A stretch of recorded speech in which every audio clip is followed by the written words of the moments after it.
Hey guys, Paul here from 𝗕𝗶𝘁𝗵 Real Estate at RE/MAX Hallmark. Welcome back to my YouTube channel. Today we're going to be talking about 5 mistakes to avoid when buying a condo.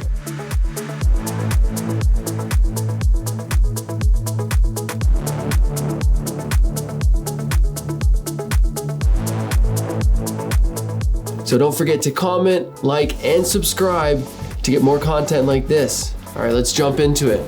Mistake number 1, don't go it alone. Hire a realtor, interview, because we're here to help you through the process to kind of figure out, kind of pull and extract what are those things that you need and want in your home. And I know how skeptical people can be of working with an agent. My wife and I were first buying our condo, we actually tried to do it alone ourselves and called around a bunch of different listing agents and tried to see if we could navigate the process, assuming that we had all the information, knew everything we needed to know, and the truth is we didn't. So one of the biggest mistakes I noticed that buyers think they know it all, especially with the release of all the recent sales, but there's more to it than just the sale prices or the solds in the building. So look into hiring a professional. Number 2 is getting a pre-approval. Carrie used to always give me an example. It's like shopping for a wedding dress without knowing your budget. It's just gonna be painful if you start looking and look at stuff that's outside your price range to realize it's not an option. And then having to settle and come back down to what is actually affordable. 2, it's also to avoid those nightmare situations in which there's unusual financing circumstances. If you get bonuses or you have certain side income that you're planning to use, that when you talk to a lender, they say, no, we can't actually use that income, but we can't pre-approve you based on what you punched into the internet for your qualification.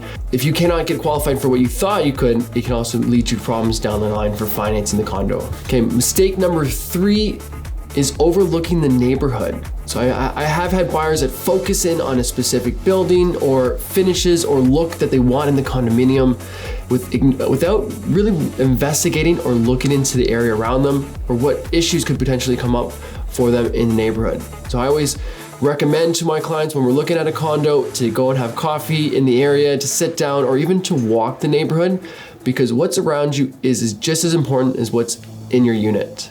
Mistake number 4 is falling in love with the staging. So it's obviously a known trick or known tactic that we use is to make the property show in its best possible light with furniture, accessories, lighting, but you gotta see past the things that you cannot change about the unit.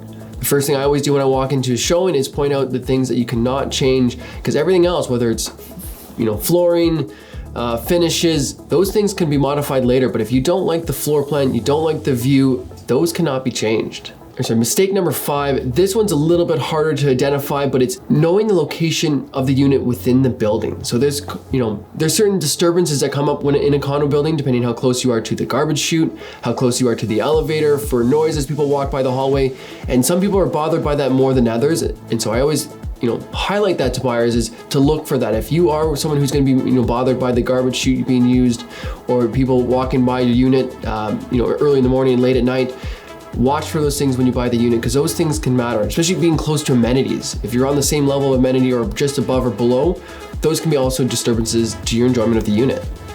My bonus number 6 mistake, this one is controversial, and that I always say when you look at a condo, people try to merge investment and personal use. They want the best of both. They want to make sure they get the best possible investment to maximize their profits, but at the same time they want certain things to enjoy about the unit, and those two don't always go hand in hand.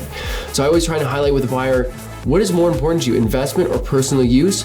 Because those things are going to matter, and the best investment isn't always the unit you're going to like the best, or the unit you like the best isn't always going to be the best or fastest appreciating.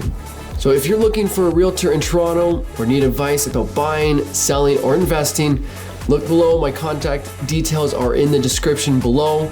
Don't forget to comment, like, and subscribe, or hit the notification bell to get more updates on our next video.